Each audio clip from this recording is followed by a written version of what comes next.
हरिओम। हरिओम।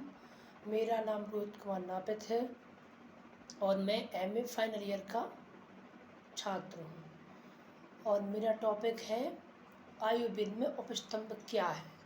तो आइए जानते हैं उपस्तंभ क्या है।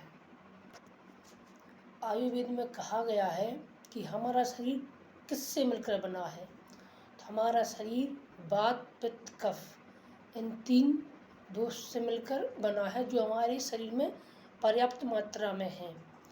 इन्हीं के आयुर्वेद के अनुसार हमारा शरीर भवन है, जो 5 महाभूतों के मिलने से बना है। उनमें से जो 3 तत्व हैं वात पित्त कफ, वो मिलकर हमारे शरीर का निर्माण कर शरीर रूपी इस भवन को स्वस्थ बनाए रखने के लिए आयुर्वेद में उपस्तंभ बताए गए हैं। तो आइए जानते हैं ये उपस्तंभ क्या है। उपस्तंभ 3 प्रकार के होते हैं, आहार, निद्रा और ब्रह्मचर्य। ये आयुर्वेद में 3 प्रकार के उपस्तंभों की बात कही गई है। तो आइए जानते हैं सबसे पहले क्या है ये।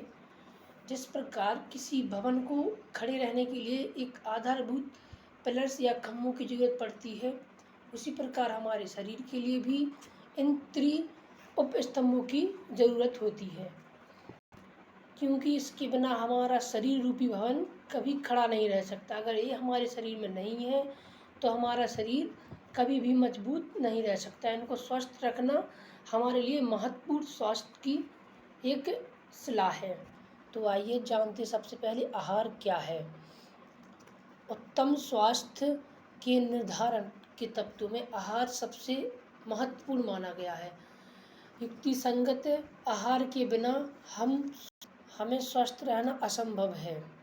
हमारे उपनिषद आदि ग्रंथों में आहार को ही जीवन माना गया है। आहार एक जीवन है। अगर हमें आहार नहीं मिलेगा तो हमारा जीवन नहीं है। इसलिए जीवन को सफल बनाने के लिए आहार बहुत ही महत्वपूर्ण है। इसलिए ग्रंथों में कहा भी गया है, अन्नः वे प्राणः, अर्थात वास्तव में आहार ही औषधि है। आहार से ही हमारे शरीर के दोष, धातु और मलों का पोषण होता है और प्राणों का पोषण या पुष्टि होती है। आहार के विज्ञान को जानकर हम अनेक रोगों को दूर कर सकते हैं। आहार का प्रभाव केवल मन पर ही नहीं, संपूर्ण शरीर पर पड़ता है। जब हम आहार ग्रहण करते हैं तो शारीरिक मानसिक दोनों प्रकार की हमें लाभ होते हैं। जैसे कहा भी गया है, जैसा हम खाना खाते हैं या भोजन ग्रहण करते हैं, उसी प्रकार हमारा मन मस्तिष्क होता है।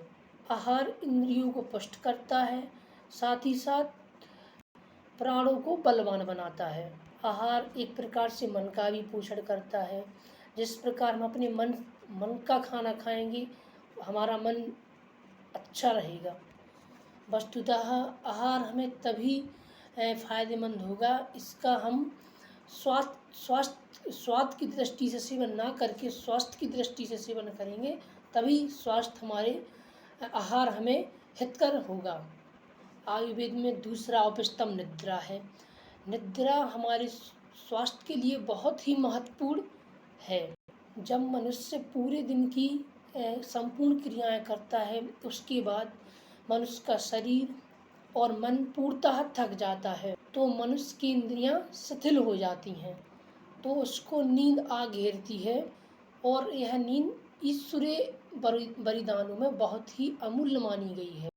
हम कल्पना कर सकते हैं, अगर इस सृष्टि से नींद को हटा दिया जाए तो संपूर्ण प्राणी मात्र एक पागल खाने की तरह हो जाएंगे। अगर नींद हटा दिया जाए तो संपूर्ण प्राणी पागल हो सकते हैं।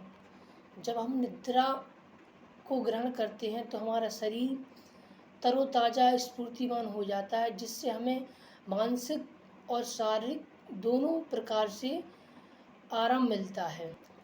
तभी तो ईश्वर ने जो शिशु है उनके शारीरिक और मानसिक विकास के लिए 24 घंटों में से उसको सोने के लिए 18 में से 20 घंटे दिए हैं, कि उसका मानसिक और शारीरिक विकास हो सके वह पूर्णतः नींद ले, और जो मानव हैं उन लोगों के लिए ईश्वर ने लगभग 6 से 8 घंटे की नींद पर्याप्त है।